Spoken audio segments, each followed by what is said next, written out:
신인규 전 국민의힘 상근 부대변인, 김민아 시사평론가 두 분 나오셨습니다. 어서 오세요. 네, 안녕하세요. 네, 인사가 씩씩하지는 않네요. 안녕하십니까? 힘내시고요. 그럼요. 네, 안녕하세요. 자, 안내 말씀 먼저 전달해 드리고 이어가겠습니다. 지금 운전하시는 분들께 안내 드립니다. 서해안고속도로 비탈면 보강공사에 따라 목포 방향 1로 IC에서 중림 JCT 구간 통행이 차단됐습니다. 오늘 오후 4시부터 이번 주 금요일 7월 22일 자정까지 이 구간 통행이 차단되니까요. 도로 이용자분들께서는 미리 확인 후에 우회를 해 주셔야겠습니다. 자, 유튜브로 저희 모습 생중계되고 있으니까요. 유튜브 MBC 라디오 시사 채널로도 함께 해 주시면 좋겠습니다. 자, 신인규 대변인은 오늘 또 출연하신 것이 저를 보고 싶어서 오셨다고요? 아, 예, 소장님, 제가 평소에 방송에서 많이 뵙기 때문에 네. 이렇게 실제로 너무 뵙고 싶었습니다. 아, 너무 좀 속 보이는 인사 아닌가요? 표창원 교수님은 별로 보고 싶지 않으신가 봐요. 아유, 그 뜻은 아니고요. 네.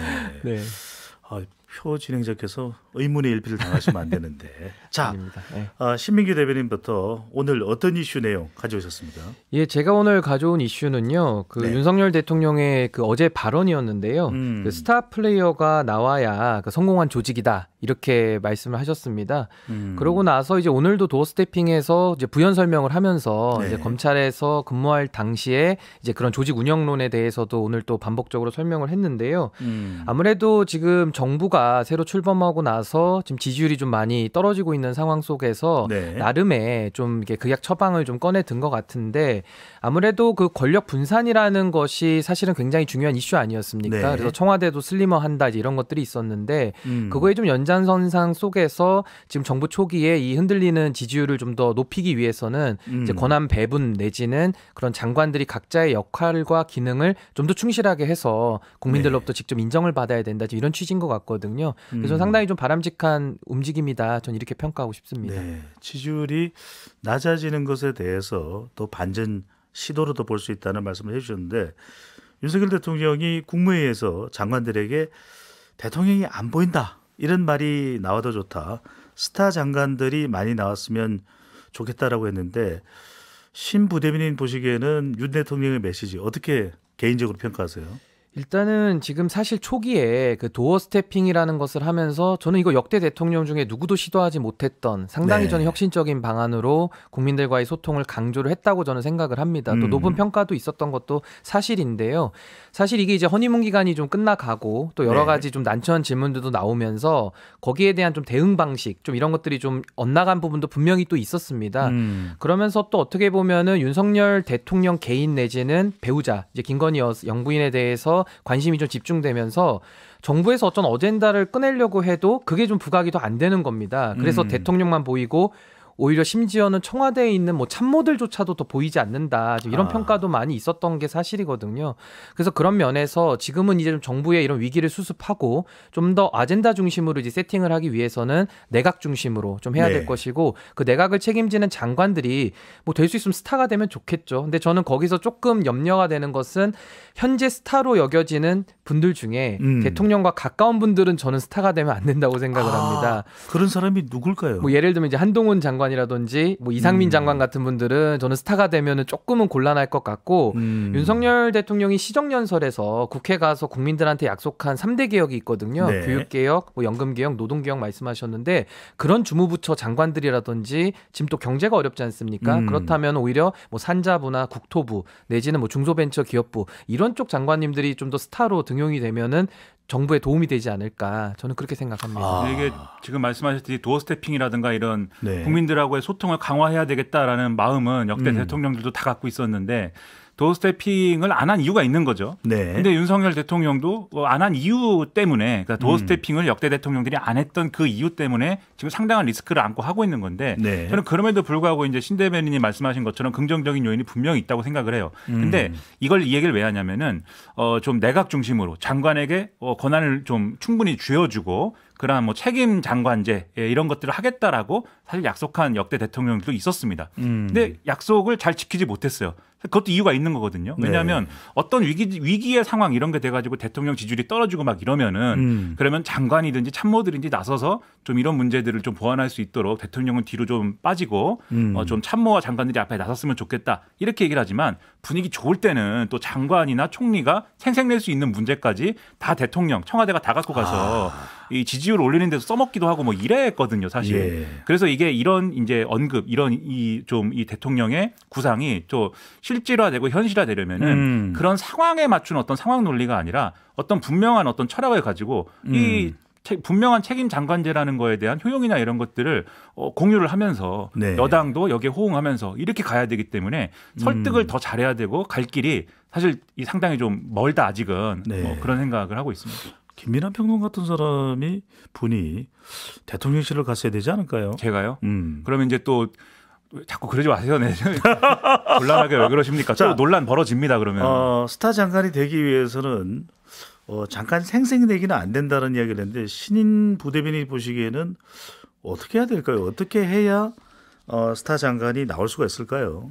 저는 사실 이게 제왕적 대통령제라는 말을 우리가 좀 부정적으로 많이 쓰지 않습니까? 네. 그러니까 제왕적 대통령제라는 의미는 대통령의 권한이 세다는 의미인데 그 얘기는 두 가지죠. 첫 번째는 내각이 형식적으로 돌아간다라는 게 하나가 있을 것이고 두 번째는 청와대가 그러다 보니까 모든 실권을 다 행사하는 약간 월권적인 부분도 그 안에 내포가 돼 있을 겁니다. 네. 그렇기 때문에 저는 이번에 청와대 슬림화 내지는 용산 이전까지는 좋았다고 생각을 합니다. 그럼 나머지 한 단추를 꿰야 되는데 우리 평론가님 말씀하신 대로 이제 정말로 권한과 기능을 정말 내각 중심으로 실질적으로 끌고 가야 됩니다. 그걸 뭐 책임 장관이라고 뭐 정치적으로는 부르지만요. 네. 그렇기 위해서는 권한과 책임은 비례해야 된다고 저는 생각합니다. 그러니까 장관들을 마치 무슨 얼굴 마담처럼 쓰는 게 아니라 정말로 권한을 부여해주고 위임을 그 권한에 해주고. 그렇죠. 위임을 충분히 해준다 그러면 뭐 두 가지예요. 인사권이나 조직권 정도일 겁니다. 뭐 예산이야 뭐 정부에서 짜니까 사실 그런 인사 부분과 그런 조직에 대한 부분을 장관들한테 정말 맡겨주고 네. 맡겼을 때 그 장관들은 그 권한에 대해서 무게감을 알고 본인들이 한 거에 대한 실적에 대해서 책임을 져야 되지 않겠습니까? 그렇다 보면 뭐 장관도 뭐 1년마다 바꾸는 것도 아니고 좀 책임 장관이 되다 보면은 한 일을 가지고 아젠다를 가지고 한 2, 3년도 할 수 있다고 저는 보거든요. 네. 근데 조금 제왕적 대통령제를 탈피하는 방안으로서 이런 책임 장관제를 좀 혁신적으로 시도해 보는 것도 저는 위기 탈출의 하나의 대안이 될 거라고 근데 생각합니다. 저는 이게 참 좋은 말씀이고 저도 전적으로 이제 동감하는 문제지만 네. 앞서 좀 조금 말씀하신 것처럼 사람의 문제라는 것도 사실 있어요. 그래서 이 신전 대변인님 말씀하신 것처럼 노동개혁, 영연개혁 이런 데서 성과를 내고 그것을 장관이 중심에서 끌어가는 어젠더화 해가지고 실질적인 네. 권한을 보장하려면은 그 장관들이 또 그런 준비가 돼 있어야 되거든요. 근데 사실 이제 첫 단추가 좀 아쉽게 끼워졌다라는 게 그래서 여기서 보면 대부분의 장관들이 사실 인사청문회나 이런 과정에서 여러 가지 논란을 안고 이 어떤 장관이 됐거나 인사청문회를 못한 장관도 있어요. 그렇죠. 인사청문회를 아예 거치지 않고 장관이 된 사례가 있거나 또는 스타가 될 스타성을 가지고 있는 장관인데 라고 하는 사람들은 앞서 말씀하신 것처럼 한동훈 장관이라든지 네. 대통령하고 너무 가깝거나 뭐 이렇거든요. 그런 상황에서 제가 볼 때 지금 그래도 어떤 스타성을 가지고 있다. 이 스타 플레이어가 될 수 있다. 라고 하는 장관은 원희룡 장관 정도예요. 사실 제가 볼 때는. 근데 이것도 쉽게 뭐 가지는 못할 수 있다라는 생각이 드는 게 어쨌든 또 차기 대권 주자급 인사지 않습니까? 네. 이거 분명히 당내 정치나 이런 거하고 맞물려 가지고 원희룡이 크나 뭐 이런 얘기로 갈 수가 있거든요. 네. 그럴 경우에 견제나 이런 것도 심화될 수 있어서 그렇군요. 쉬운 일은 참 아니다. 그러나 네. 성과를 내면 참 좋겠습니다. 저도. 김민하 평론가는 원희룡 장관을 마음속에 담아뒀군요.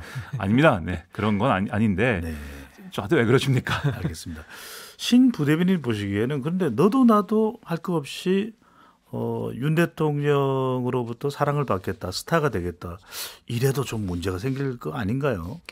근데 저는 사실 그 스타 장관의 문제점은 저는 뭐 다 열려 있다고 봅니다. 아까 네. 제가 말씀드린 뭐 법무부나 행안부 장관님들은 좀 친한 분들이다 보니까 그분들이 스타가 되면 조금 곤란할 수 있지만은 나머지 내각 분들은 저는 다 충분히 뭐 아직 우리가 검증을 안 했기 때문에 네. 뭐 이분들 중에 누가 스타가 될지는 뭐 이제 열어봐야 아는 부분일 거고요.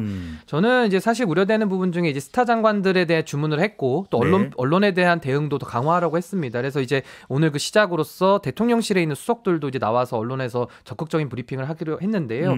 이제 이러다 보면은 또 스타 경쟁을 하다 보면은 또 내각끼리 좀 튀면서 서로 또 지나친 경쟁을 한다거나 또 내각끼리 또 경쟁하면서 엇박자를 낼 우려도 분명히 있거든요. 그렇기 때문에 대권 경쟁이 될 수도 있고요. 그렇죠. 서로 저기에. 또 경쟁을 지나치게 할 수도 있다 보니까 저는 그걸 위해서는 이제 또 총리의 역할도 굉장히 중요하다고 네. 보고요. 이제 내각을 조율해야 되니까요.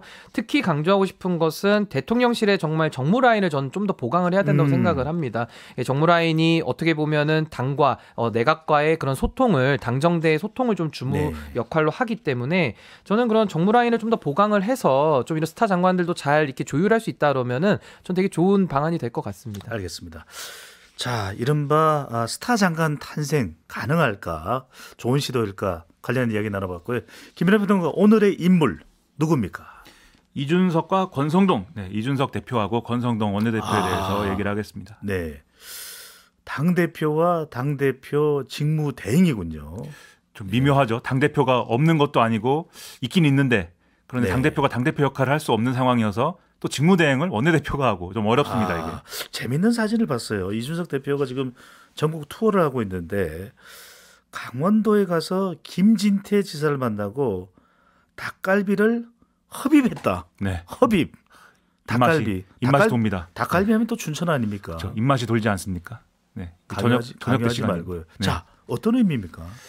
그러니까 이게 이제 춘천에서 2030 지지자들하고 닭갈비를 먹었고 그 다음에 네. 김진태 지사하고 막걸리 회동을 한 건데요. 근데 이게 어떤 의미냐에 대해서는 여러 가지 해석이 나옵니다. 일단 김진태 지사부터 말씀드리면 네. 이 얘기를 했어요. 김진태 지사가 단식 농성할 때 이준석 대표가 이불을 선물해 줬기 때문에 그 보답으로 내가 강원도 홍삼액을 준비를 해왔다. 힘내라고 선물을 했다. 그 이불 얘기가 뭐냐면 김진태 지사가 이 5.18 관련 무슨 토론 뭐 이런 거 하면서 부적절한 발언을 했다고 그래서 컷오프 됐었는데 이 컷오프 철회해달라고 단식 농성을 하지 않았습니까? 국회에서요. 그렇죠. 근데 이거 사과를 이제 하고 나서 컷오프가 이제 일종의 좀 철회가 되고 그러면서 이제 출마할 수 있게 된 거잖아요. 네. 그러니까 이런 것들의 과거 인연 이런 것들을 말하면서 이준석 대표에게 힘내라라고 힘을 실어준 모양새잖아요 지금. 그러니까 이준석 대표가 김진태 지사를 만나가지고 힘을 받은 거죠. 즉 네. 이게 이게 또 다른 지역으로 옮겨가지고 이제 오늘은 원주라고 하는데 원주에 가면은 사실 그 지역구 국회의원이 박정화 의원 아닙니까? 네. 박정화 의원하고 관계 그렇게 뭐 나쁘지 않은 걸로 알거든요. 근데 물론 이제 박정화 의원이 뭐 명시적인 무슨 얘기를 하는지 잘 모르겠어요. 오는지도 네. 모르겠고. 근데 그런 것들을 보면은 이준석 대표가 이런 장외 행보를 통해서 두 가지. 난 아직 대표야. 라는 거하고 그다음에 나를 지지하는 사람들이 뭐 안 보이는 것 같지만 이렇게 있어. 이걸 보여주려고 하는 것 같고 네. 닭갈비 같이 먹은 거 2030 청년들이에요. 마찬가지인 거죠. 자기 지지층인 거고 한간에는 이런 해석도 합니다. 강원도 간 거는 지난번에 이준석 대표가 이른바 정치적 가출했을 때 장제원 의원 지역구 간 거랑 뭐 비슷한 거 아니냐. 권성동 의원의 그 윤핵관 지역구를 순회한다. 그렇죠. 뭐 그런 의미도 있는 거 아니냐라고 하는 해석도 있었는데 예. 저는 이준석 대표의 전국 투어가 범위가 좀 더 넓어질 거라고 보기 때문에 그런 이유만은 아닐 거다. 그래서 자신의 어떤 존재감, 지지하는 사람들이 이렇게 많다, 우리 편이 이렇게 많다, 든든하다. 이거 보여주기 위한 행보가 아닌가. 네. 일단은 그렇게 보는 거죠. 이준석 대표하면 신인균 부대변인을 발탁한 인물도 이준석, 그러니까 신석이네요. 신석. 예, 뭐 제가 토론 배틀로 들어왔기 때문에 네. 이제 이준석 대표 체제 하에서 이제 저도 이제 같이 당직을 맡았었고요. 네. 사실 뭐 지금 윤리위가 이제 당원권 정지라는 이제 굉장한 중징계를 내린 이후에 지금 이준석 대표의 행보 하나하나가 지금 주목을 많이 받고 있는데요.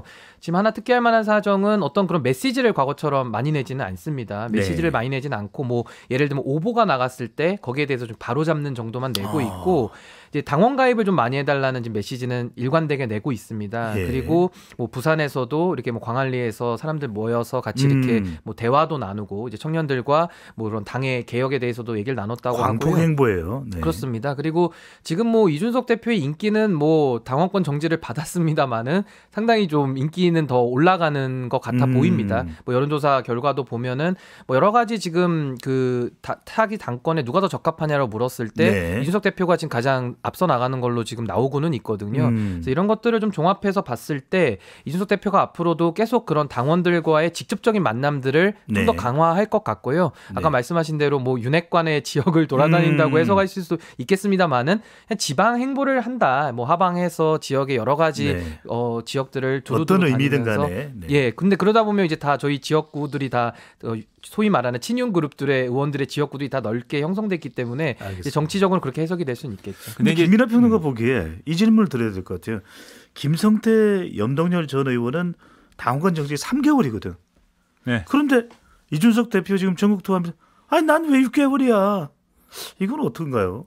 그러니까 윤리가 자체적으로 판단한 이제 징계 양형에 대해서 문제 제기를 하는 게 여러모로 부적절할 수는 있겠는데 네. 그런데 사람들이 볼 때 분명히 형평성에 문제가 있어 보이는 부분이 있거든요. 왜냐하면 염동열, 김성태 전 의원 같은 경우는 뭐 여러 가지를 윤리가 이 사건의 전후 맥락을 고려해가지고 판단해서 당권 정지 3개월이라고는 하지만 네. 이 사람들은 어쨌든 기소가 돼가지고 실형이 나오고 뭐 집행유예 나오고 뭐 이런 상황입니다. 그러니까요. 근데 이준석 대표는 뭐 이런 사안의 성격상 뭐 성상납하고 뭐 이런 문제다라고 하는 문제 제기가 있는 거지만 수사기관을 통해서 이게 어떤 사건인지 규명이 안 됐고 뭐 기소가 됐다거나 그렇지 않은 상황에서 당권 정지가 6개월이 나온 거잖아요. 아. 그럼 이게 그냥 봐도 이제 형평성에 문제가 있는 거 아니냐라는 생각을 1차적으로 할 수밖에 없기 때문에 아마 이준석 대표와 만남 자리에서 2030에 해당하는 당원들이나 지지자들이 그 얘기를 이제부터는 많이 할 수 있는 거죠. 이제는. 네. 그 이준석 대표도 사실 만약에 6개월 후에 복귀할 수 있다라는 이런 희망이 닫혀버리고 조기 전당대회 국면으로 바로 가버렸으면은 아마 지금 공중전을 굉장히 강하게 하고 있을 텐데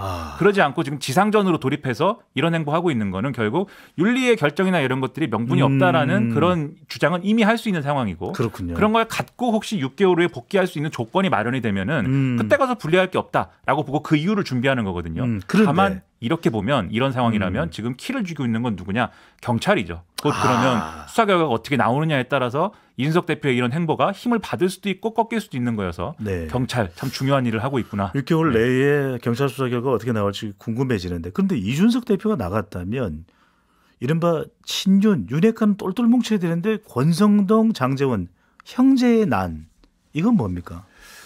그러게 뭘까요 이게? 네. 무슨 상황일까요? 권성동 원내대표 오늘 사과를 했는데 앞서 소리 들으셨지 않습니까? 네.